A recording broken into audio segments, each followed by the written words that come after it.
कथा सुनो सुनो सिद्धार्थ कथा। सत्य कथा पुरुषार्थ कथा सुनो सुनो सिद्धार्थ कथा। चढ़ते सूरज सा तेजवान वो कीर्तिमान, हुंकार भरे जब कूच करे थर थर कांपे आसमान। वो राजपुत्र वो शूरवीर, पर्वत को भेद दे उसके तीर, शांति का स्रोत करुणा की धार, निर्झर झरे मन से अपार। वो राजपुत्र वो शूरवीर, पर्वत को भेद दे उसके तीर, है शाक्य वंश का वो तारा, जगमग है जिससे जग सारा। सत्य कथा पुरुषार्थ कथा सुनो सुनो सिद्धार्थ कथा।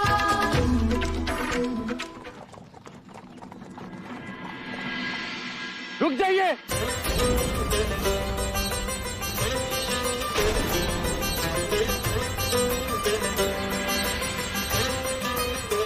आप युवराज को रुकिए।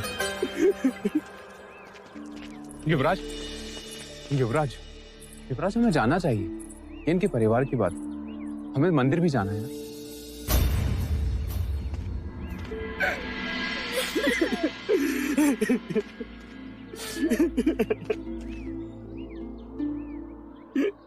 ये क्या कर रहे हो आप? एक गरीब मनुष्य कर भी क्या सकता है। मैं अपने अमृत पुत्र को नदी में बहा रहा हूँ। पर आपने तो इसे आरोग्य धाम भेजा। भाग आया वहां से, हमसे दूर नहीं रह पाया। क्या पता आखिरी बार मिलने आया था। और मेरी विवशता देखिए युवराज, मैं अपने पुत्र का अग्निदाह करके उसे मोक्ष भी नहीं दिला सकता। इसे नदी में बहाना पड़ेगा। अग्निदाह क्यों नहीं दे सकते? मेरे पास ब्राह्मणों को देने के लिए धन नहीं है, और बिना दक्षिणा ब्राह्मण दाह संस्कार नहीं करेंगे और मंत्रोच्चार नहीं होगा। मेरे पुत्र को सद्गति नहीं मिलेगी और मोक्ष नहीं मिलेगा। मोक्ष? ना तुम जानते हो ना मैं, केवल ब्राह्मण जानते हैं, और वो भी वेदों की दृष्टि से, जिनमें मोक्ष की परिभाषा तो है पर प्रमाण नहीं। पर क्या तुम पूरे विश्वास के साथ कह सकते हो कि ब्राह्मणों के मंत्रोच्चार से तुम्हारे पुत्र को मोक्ष प्राप्त होगा, उसको सद्गति मिलेगी? क्षमा करे युवराज, हम लोग परंपराओं पर चलते हैं। परंपरा ही हमारी श्रद्धा है, और श्रद्धा के प्रश्न पर प्रमाण नहीं देखते। क्योंकि ऐसा करना वो भी एक परंपरा है। ये तो वही हाल हुआ कि एक मनुष्य की आंखों वेदों की पट्टी बांध उसे श्रद्धा की जंजीरों से जकड़ दिया जाए और खाई में लटका दिया जाए, और उससे कहा जाए कि यदि तुम इन जंजीरों को तोड़ोगे तो खाई में गिरोगे, और यदि नहीं तोड़ी तो जीवित रहोगे पर लटके रहोगे। और जीवनांत वो मनुष्य श्रद्धा की जंजीरें थामे संसार की खाई में परंपराओं के नाम पर लटका रहता है। फिर भी मंत्रोच्चार से मोक्ष प्राप्त होता है, सद्गति मिलती है, और ऐसे मिथ्या वचन में तुम मानते हो तो सजाओ चिता। केवल तुम्हारी खुशी के लिए आज ब्राह्मण भी आएंगे और तुम्हारे पुत्र का अग्नि संस्कार भी होगा। चन्ना, युवराज,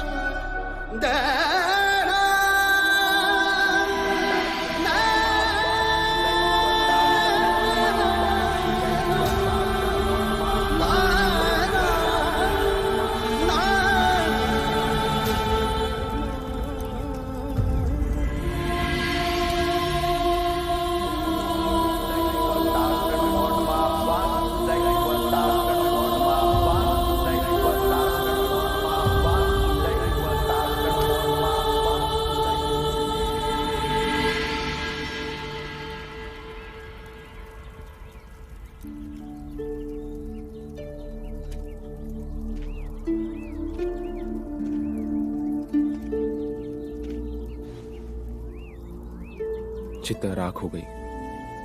दारुण के पिता भी अस्थियां विसर्जन को ले गए। कब तक बैठे रहेंगे आप यहाँ?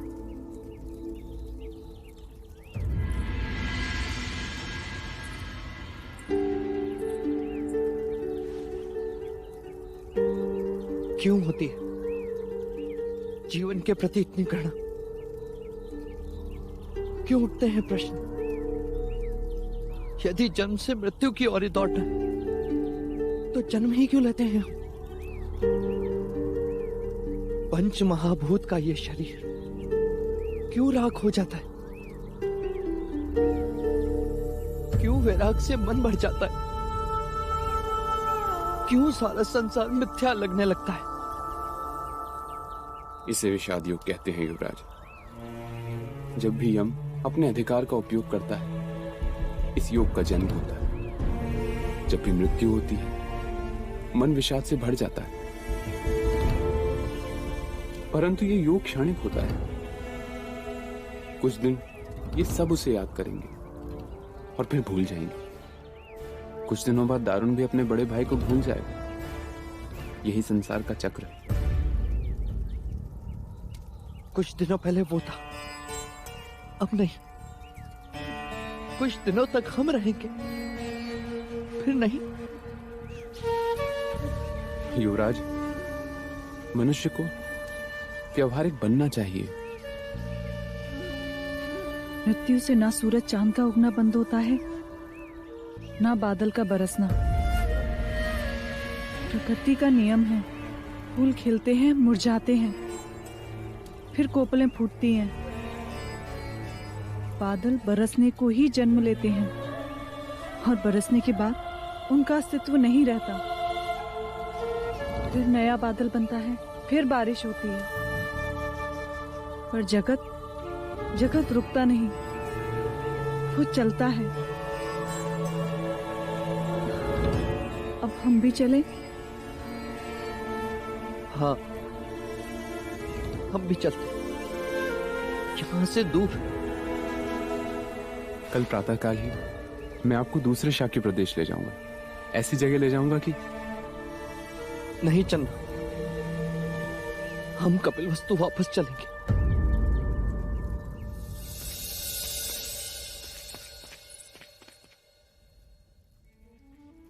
इसके सिवा सारे वस्त्र बांध दो। जी।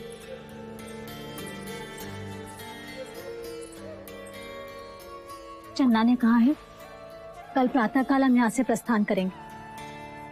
आपको यहाँ से कुछ कपिलवस्तु ले जाना है? नहीं, मुझे यहाँ की कोई स्मृति नहीं चाहिए जिसे मैं अपने साथ ले जाऊं।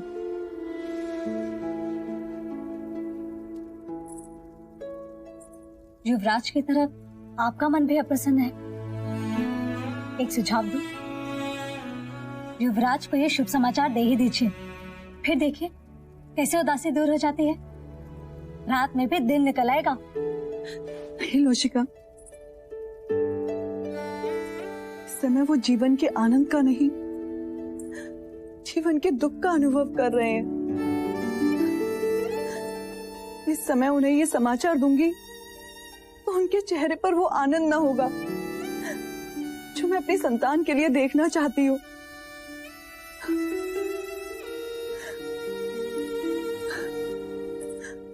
उन्हें ये समाचार मैं तब दूंगी जब वो प्रसन्न होंगे। मैं आपकी वेदना समझ सकती हूँ राजकुमारी, चाहते हुए भी आप ये समाचार उन्हें नहीं दे सकती। पर देखिएगा, कपिलवस्तु पहुंचते पहुंचते सब ठीक हो जाएगा। इस समय मुझे माँ प्रजापति की बहुत याद आ रही है। बस किसी भी तरह यहाँ से निर्विघ्न कपिलवस्तु पहुंच जाए लोशिका।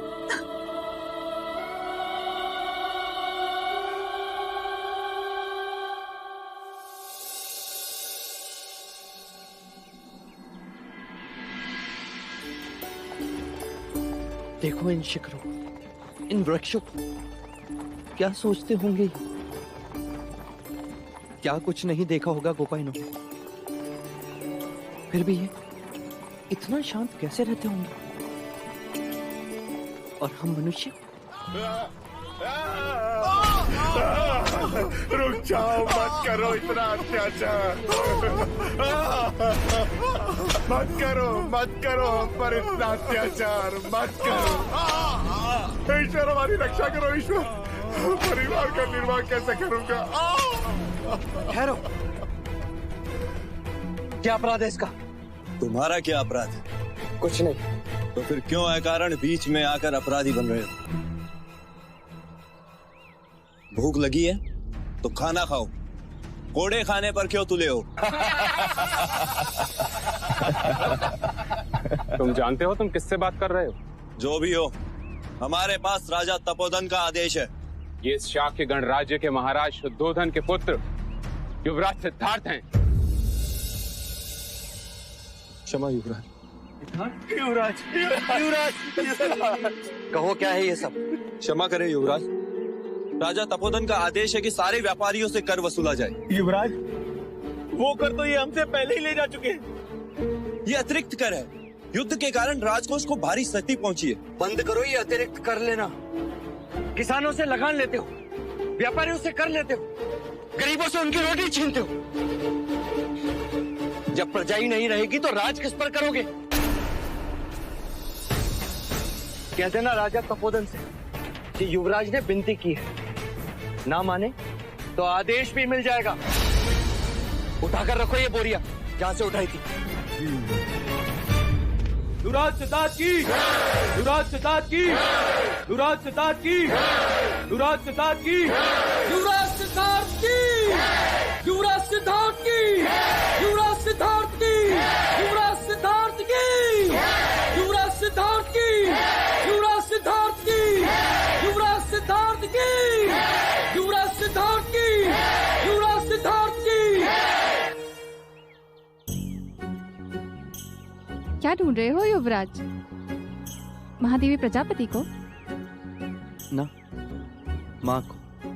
महादेवी प्रजापति तो महाराज के साथ गई हैं। और महाराज कहाँ गए? महादेवी के साथ। और वो दोनों कहाँ गए? एक दूसरे के साथ। लो, जो सामने है उनका तो मान नहीं, और जो ना देखे उनकी पूछताछ। क्षमा करें काकी माँ, पर कोई बात नहीं पूछी। पर तुम अचानक लौट क्यों आए? तुम्हें तो पूरे शाक्य गणराज्य का भ्रमण करना था। हाँ काकी, वहाँ मन अप्रसन्न रहता था और आप सबकी याद भी आती थी, इसीलिए हम लौट आए।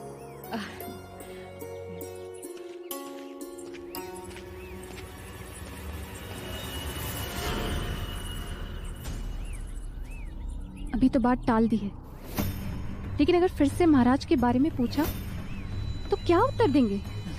वही करेंगे जो अभी किया। क्या? अभिनय।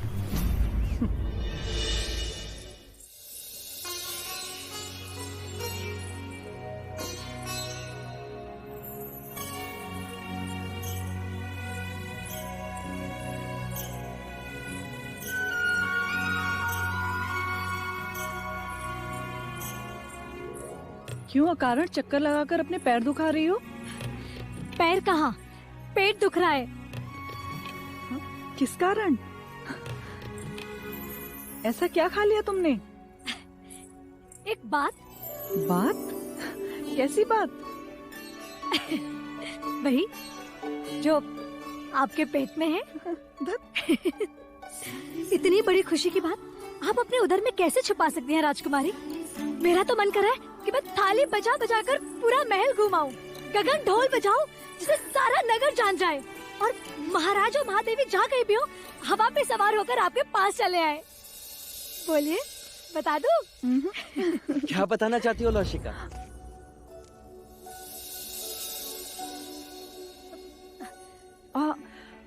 यही कि हम दिए जलाने मंदिर जा रहे हैं।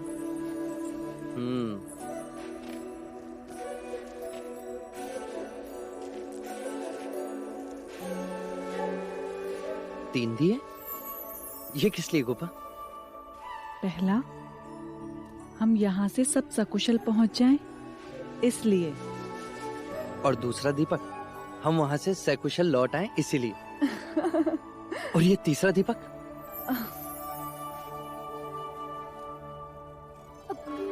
मैं चन्ना से कहकर तैयार करवाती हूँ।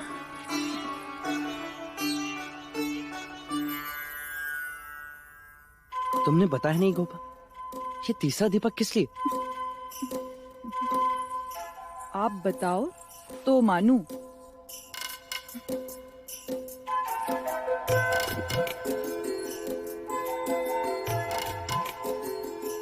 आज कोई त्योहार है? नहीं। तो आज किसी का जन्मदिन होगा? मेरे लिए? नहीं। तुम्हारे लिए? मेरे मन की शांति के लिए? नहीं। तुम्हारी बाली खो गई थी जो तुम्हें मिल गई, इसीलिए? तो फिर किस लिए गोपा? ये दीपक स्वयं दीपक के लिए। स्वयं दीपक के लिए? हाँ, उस दीपक की जो पूरे राजमहल में सबकी आंखों में, सबके मन में उजाला ही उजाला कर देगा। क्या? किसकी बात कर रही हो गोपा? उसकी, जिस दीपक को सारा परिवार कुल दीपक कहेगा। क्या कहा? क्या कहा गोपा तुमने? अर्थात जो मैं सोच रहा हूँ वो सत्य है गोपा? वो सत्य है? हाँ। अर्थात एक छोटी बांसुरी बनवानी पड़ेगी, एक छोटा कटिबंध लाना होगा। हाँ। झुंझुने वाला। हाँ। उसके छोटे छोटे चरणों के पीछे दौड़ना पड़ेगा, जो महाराज की दाढ़ी खींचेगा और महाराज कुछ नहीं कर पाएंगे। जो माँ की गोद में सोएगा और माँ उसे लोरियां गाकर सुनाएगी। आह गोपा, गोपा, गोपा, गोपा, इस सृष्टि का आनंद सच कितना अवर्णनीय है। सच गोपा, जिसके केवल समाचार मन को उजाले से भर दिया, जब वो स्वयं आएगा तब क्या होगा गोपा? क्या हमारी आंखें उस उजाले को सह पाएंगी? सह पाएंगी? हाँ, वो स्वयं हमारी आंखों का तारा होगा। अरे महाराजा और महारानी को जब ये खुशी की बात पता चलेगी तो क्या होगा गोपा? चलो हम ये खुशी की बात उनको बताते हैं। पर वो है कहाँ? वो तो,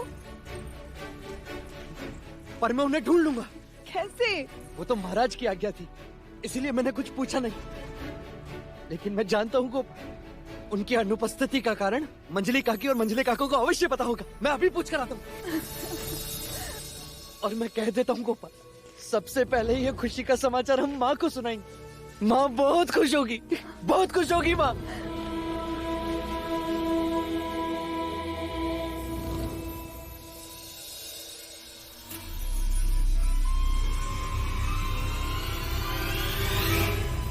ये क्या कर दिया मंगला?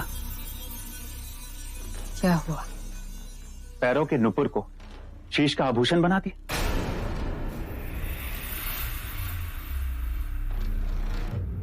मन भटक रहा है, अर्थात मन में कुछ और तुम कर कुछ और रही हो।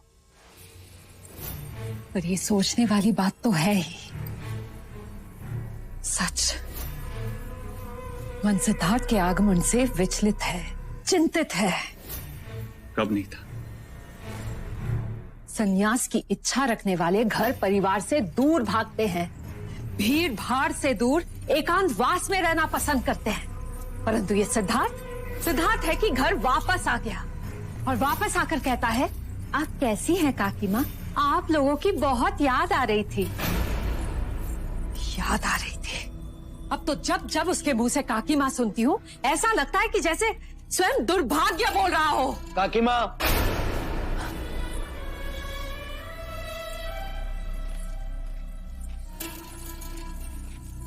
क्या हुआ पुत्र? काकी माँ, मैं इसी घड़ी महादेवी से मिलना चाहता हूँ।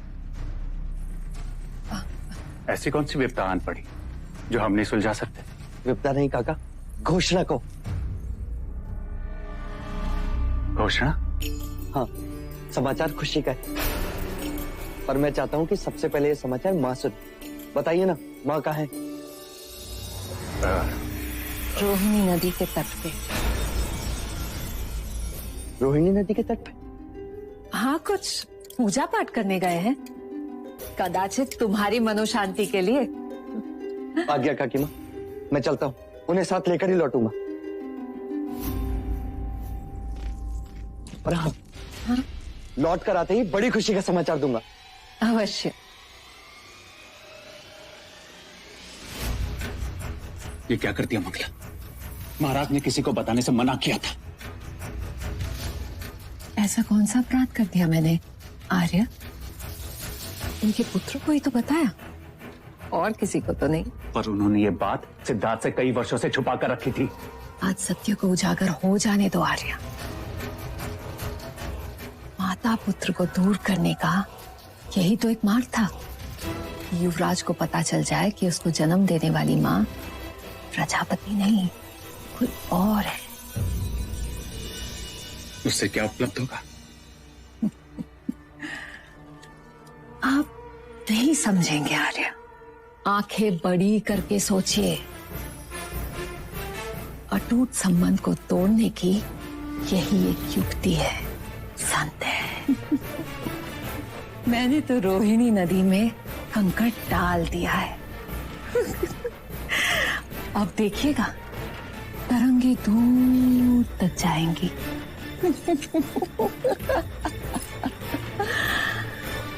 कभी कभी मंगला कमाल कर जाती है ना आर्य? नमो नमः। वासुदैवताभ्यो नमो नमः। मातृपितृभ्यो नमो नमः। सर्वेभ्यो देवेभ्यो सर्वेभ्यो ब्राह्मणभ्यो नमो नमः।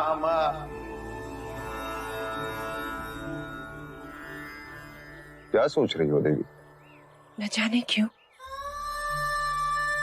आज अचानक अपराधी भावना का अनुभव हो रहा है। ऐसा क्यों? माँ का तर्पण, श्राद्ध, पुत्र का अधिकार होता है, और हमने सिद्धार्थ से यह अधिकार छीन लिया। सत्य है, परंतु पुत्र का यथार्थ सोचना क्या माता पिता का कर्तव्य नहीं? ऐसा सोचो देवी कि हमने उसके अधिकार नहीं छीने, हमने हमारा कर्तव्य किया। न जाने कौन सा दुख उसे वैराग्य के पगडंडी पर ले जाए, इसलिए हमने उसे हर दुख से परे रखा।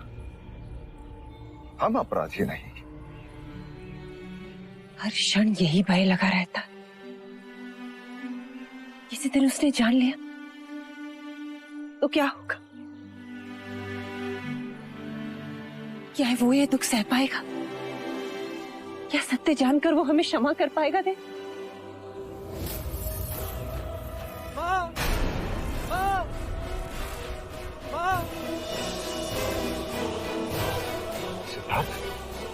सिद्धार्थ लौटा है।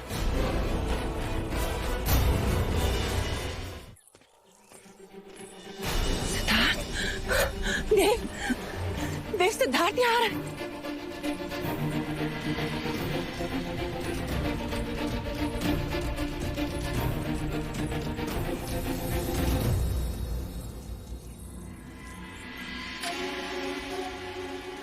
युवराज, तुम कब आए? इतने शीघ्र कैसे लौटे? क्या हुआ गोपा? चिंता का कोई कारण नहीं पिताजी। पहले आप बताएं, आपने महल में ऐसा आदेश क्यों दिया कि आप यहाँ हैं और ये बात सबसे गुप्त रखी जाए?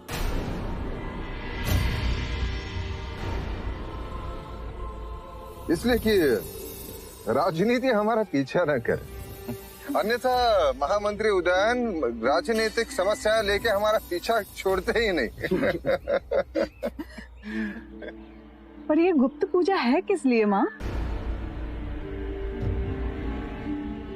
युवराज, ये पूजा पारिवारिक शांति हेतु है। तो परिवार के साथ क्यों नहीं?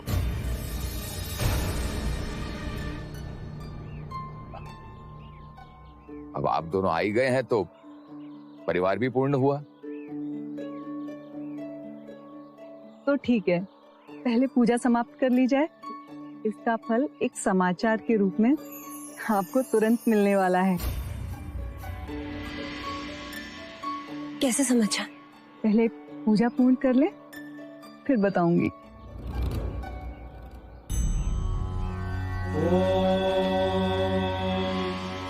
श्राद्धरम्भे गयां ध्यात्वा ध्यात्वा देवं गदाधरां स्वपितॄन् मनसा ध्यात्वा ततः श्राद्धं समाचरेत्। इदं पिण्डं ते मया दीयते तौ प्रतिष्ठताम्। पिण्डदानेन पिण्डस्वरूपी जनार्दन वासुदेवः प्रियतां नमः। युवराज, अब इस पिंड को नदी में बहा दें।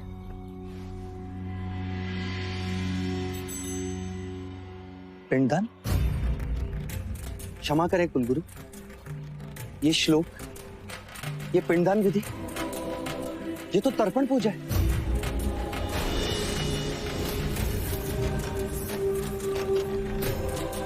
हाँ युवराज, ये सत्य है। किसका तर्पण कर रहे हैं आप? दान के लिए ये चूड़ी, ये कपड़े, ये सिंदूर, किसका तर्पण हो रहा है यहाँ?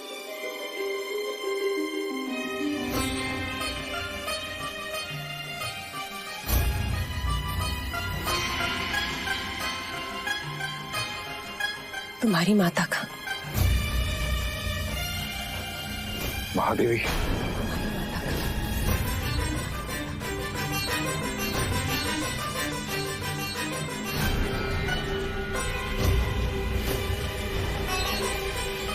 ये क्या अशुभ बोल रही है माँ? जीते जी कोई अपना तर्पण करता है? सिद्धार्थ,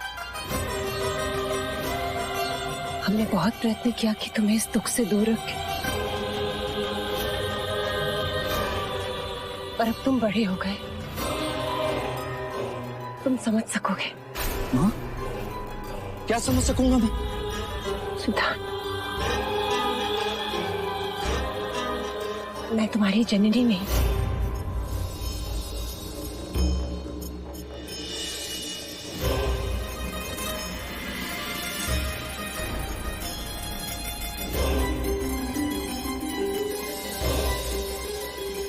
तुम्हारी जन्मदात्री मेरी बड़ी बहन महामाया थी।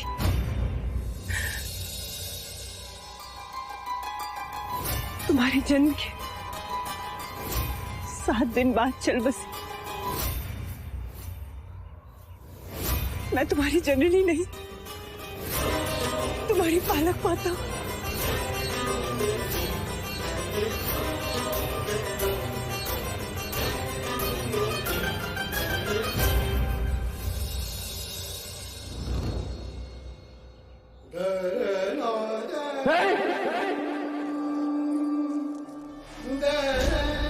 संभालो सबको।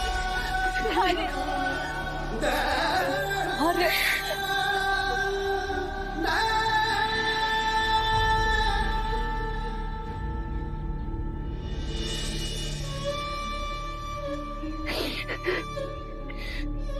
विधि की वक्रता देख लो गोपाल, समय का ये शाप योग देख लो। मैं और गोपाल आपको अपनी आने वाली संतान का समाचार देना चाहते थे और आपने मुझे मेरी माँ की मृत्यु का समाचार दे दिया।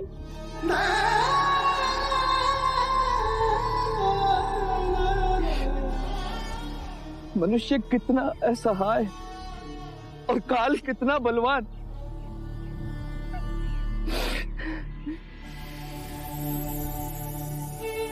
क्या एक दिन में तुम्हें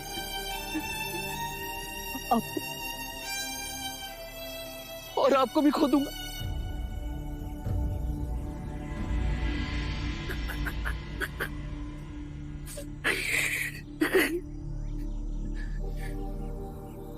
मैं भी कहीं खो जाऊंगा।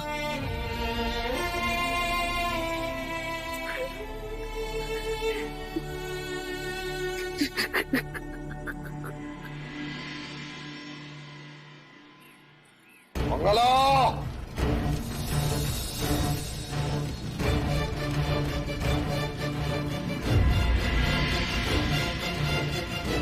अच्छा ये बताइए तो सही कि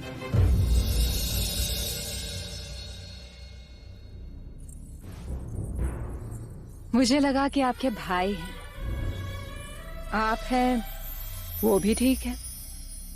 चलिए आज आप ही बता दीजिए कि यह हार मेरे गले पर कैसा दिखता है। हाँ? इस हार के साथ सर धड़ से अलग कर दूंगा तुम्हारा। आज तक तुमने जो कुछ भी किया, जो कुछ भी कहा, मैं चुप रहा। तुम्हारा स्वभाव समझकर अनसुना किया, परंतु अब यदि तुम्हारे कारण सिद्धार्थ को कुछ हुआ तो मैं तुम्हें कभी क्षमा नहीं करूंगा। मेरे कारण? मैंने ऐसा कौन सा अपराध कर दिया महाराज? जो बात गुप्त रखनी थी तुम्हें सिद्धार्थ को बताने की क्या आवश्यकता थी? तुमने उसे क्यों बताया कि हम नदी के तट पर गए हैं? तो क्या उसे महामाया के बारे में पता चल गया? चलो जो हुआ बहुत अच्छा हुआ महाराज, बहुत अच्छा हुआ। लटकती तलवार बनकर जो सत्य जी रहा था वो सामने आ गया। आपके और महादेवी के हृदय का भार भी कम हो गया महाराज, अद्भुत। परंतु महाराज आप तो भार की जगह फटकार दे रहे हो। मैं केवल तुम्हें चेतावनी देने आया हूँ मंगला। पुनः ऐसी भूल हुई तो मैं भूल जाऊंगा कि तुम मेरे भाई की पत्नी हो। पर मुझे सदैव स्मरण रहेगा महाराज कि मैं आपके भाई की पत्नी हूं, आपकी नहीं।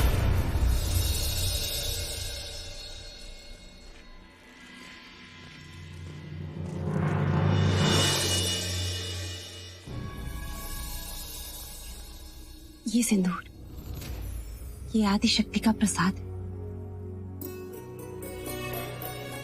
और ये फूल, इन्हें हमेशा अपने जूड़े में सजाए रखना। इसकी सुगंध से माँ और बच्चे दोनों का मन प्रसन्न रहेगा। और ये माँ अभया का रक्षा कवच, ये तुम्हारी और हमारे पौत्र की रक्षा करेगा।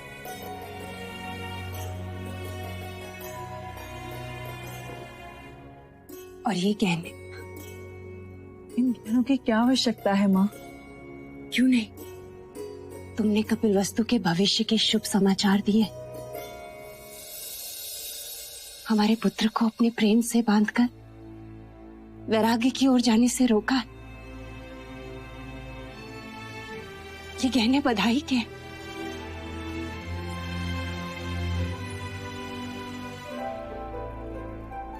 भय के समय आंसू अपशकुन होते हैं माँ। यशो, मैंने तुझे और सिद्धार्थ दोनों को बुलाया था, किंतु तू अकेली आई। आज 2 दिन हो गए, मैंने उसका चेहरा भी नहीं देखा। 2 दिनों से उन्होंने मुझसे भी कोई बात नहीं की माँ। केवल अपने आप में खोए रहते हैं, आसमान तकते रहते हैं। न चन्ना से कोई बात, न कंथक से। कभी बात की तो बस स्वयं से। यशो, यशो तुमसे एक बात पूछूं? अधिकार के लिए अनुमति कैसी माँ? क्या वो मुझसे पहले जैसा स्नेह करेगा? मुझे माँ तो कहेगा ना? कहीं मुझे इस बात के लिए दोषी तो नहीं समझेगा कि मैंने उससे इतनी बड़ी बात छुपाई? महाराज भी बहुत चिंतित थे। नहीं माँ, आपने जो कुछ भी किया अपने पुत्र के लिए किया।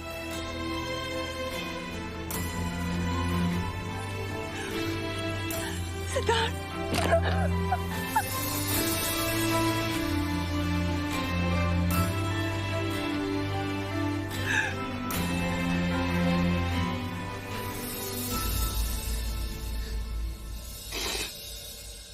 कहाँ थे? क्यों नहीं आए? 2 दिन बीत गए, अपनी माँ की याद नहीं आई। आप भी तो नहीं आई माँ। मैं अपराधी भावना से पीड़ित थी सिद्धार्थ, और मैं जीवन के प्रश्नों से घिरा था। कदाचित आकस्मिक स्थिति के लिए मन तैयार नहीं था और अचानक से ये पीड़ा का समय बीत जाएगा।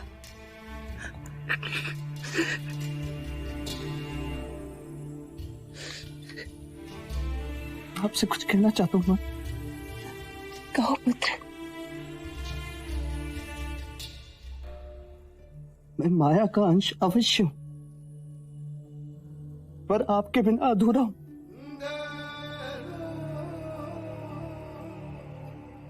आपकी ममता मेरा सौभाग्य है। आपका त्याग मुझ पर आपका उपकार है। मैं अनुज नंद का दोषी हूं, जिसे मेरे लिए आपने स्वयं से दूर रखा, जिससे मेरी ममता में कोई कमी ना हो।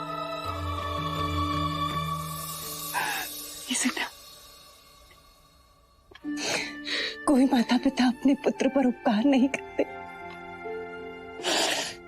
केवल स्नेह करते। स्नेह। मैंने आज यशोधरा के साथ तुम्हें इसलिए बुलाया था क्योंकि यशो के साथ साथ मैं तुम्हें भी कुछ देना चाहती थी। आओ मेरे साथ, आओ।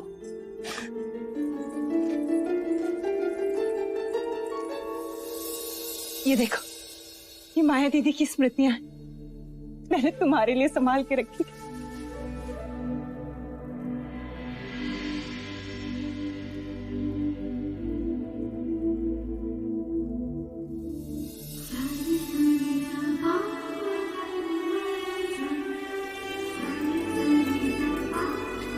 माया दीदी बहुत सुंदर थे, कल्पना से भी अधिक सुंदर। हमेशा तुम्हारे सपनों में खोई रहती थी।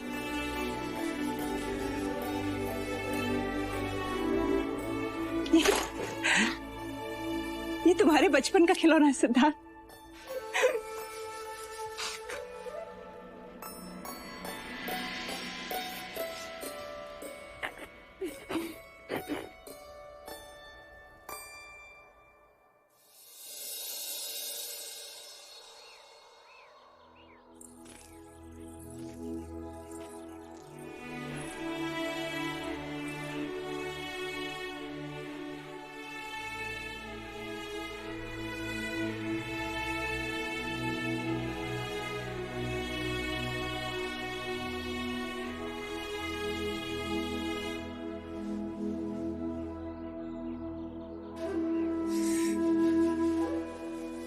अपने पुत्र को देखकर माया दीदी बहुत खुश होंगी। आज उनकी आत्मा को शांति मिली होगी।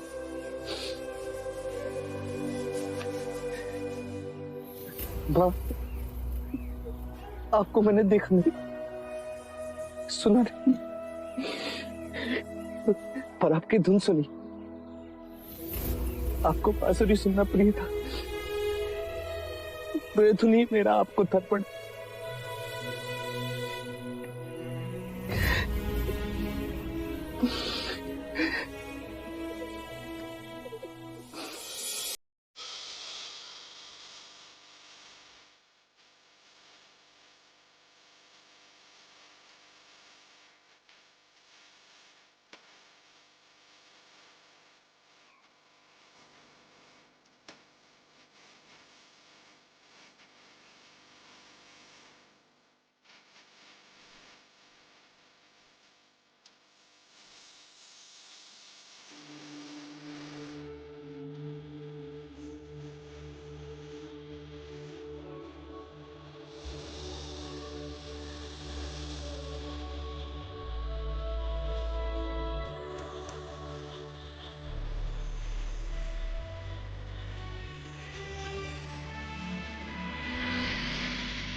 सत्य कथा,